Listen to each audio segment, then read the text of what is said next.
Olá, eu sou Jorge Rodrigues, gestor de negócios especialista no mercado agro na América Latina.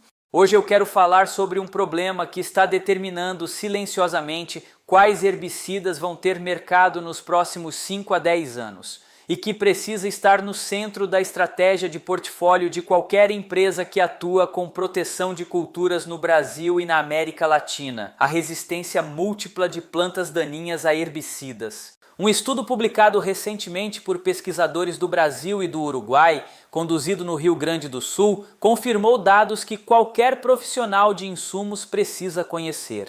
A buva, Coniza bonariensis, já era amplamente documentada como resistente ao glifosato no Brasil. O que essa pesquisa confirma é que ela é agora também resistente ao clorimuron étil, um herbicida inibidor de ALS amplamente utilizado em soja. Os números são expressivos. Biótipos coletados em campo demonstraram tolerância de até 49 vezes a dose recomendada de glifosato e de mais de 4.900 vezes para o clorimuron em alguns biótipos específicos. 4.900 vezes a dose recomendada. Isso não é resistência, é imunidade funcional ao princípio ativo. O que é importante entender tecnicamente sobre esse fenômeno antes de falar sobre as implicações de mercado.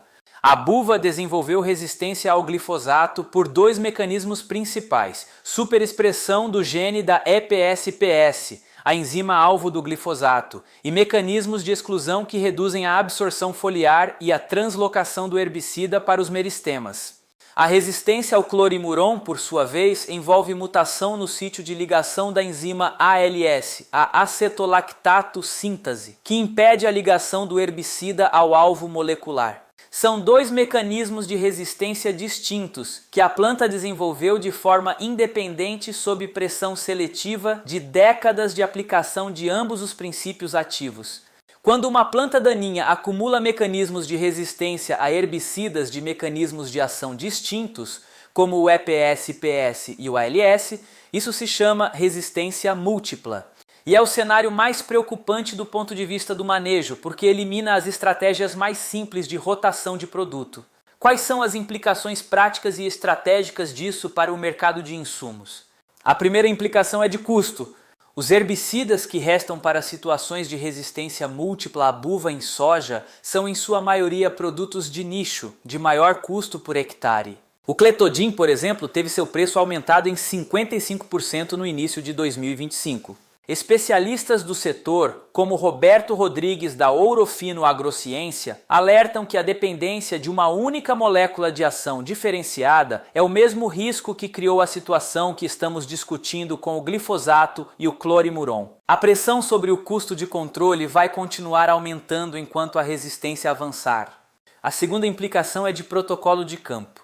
O manejo integrado de plantas daninhas, o MIPD, deixa de ser recomendação opcional e passa a ser necessidade técnica e econômica. MIPD envolve a combinação de práticas culturais, rotação de culturas, uso de culturas de cobertura que suprimem competição de invasoras, ajuste de espaçamento para fechamento de dossel mais rápido, com herbicidas de mecanismo de ação múltiplo e timing de aplicação preciso baseado no estágio fenológico da infestante. Implementar MIPD requer suporte técnico intensivo. Isso é uma oportunidade para distribuidores que agregam consultoria agronômica ao produto, e é um custo para quem vende apenas commodity. A terceira implicação é de portfólio de longo prazo. O desenvolvimento de bioherbicidas, herbicidas de base biológica, está progredindo globalmente, com empresas como Mahoney Bioinnovations e Bioherbicides Australia avançando em produtos para controle de plantas daninhas por mecanismos microbianos. No Brasil, o segmento ainda é incipiente. O pipeline de bioherbicidas para as principais culturas extensivas é muito limitado comparado ao de bioinsecticidas e biofungicidas. Mas a resistência acelerada está criando a demanda de mercado que vai puxar o desenvolvimento desse segmento nos próximos ciclos. Sendo direto sobre os prós e contras do cenário de resistência para o mercado de insumos, os prós, do ponto de vista de oportunidade de mercado, são reais. Herbicidas de nicho com mecanismo de ação diferenciado ganham valor de mercado exatamente quando as alternativas de largo espectro perdem eficácia. Produtos de combinação de modos de ação, formulações que combinam 2 ou 3 princípios ativos de mecanismos distintos em uma única aplicação têm crescimento de demanda consistente. E o segmento de bioherbicidas, embora ainda pequeno, vai crescer na proporção em que a resistência eliminar opções químicas. Os contras são igualmente reais. A implementação de MIPD exige mudança de cultura agronômica do produtor, e mudança cultural é lenta. Ela requer suporte técnico que a maioria das distribuidoras não tem em escala. E o bioherbicida ainda carece de produto competitivo, em termos de custo por hectare e de espectro de controle, para as principais situações de infestação do Brasil. O dado mais importante que deixo para quem assiste esse conteúdo: a resistência não está chegando. Ela já chegou. E os 4.900 vezes de tolerância ao clorimuron que a pesquisa do Rio Grande do Sul documenta é o sinal mais claro de que o tempo de reação do mercado está se esgotando. Eu sou Jorge Rodrigues.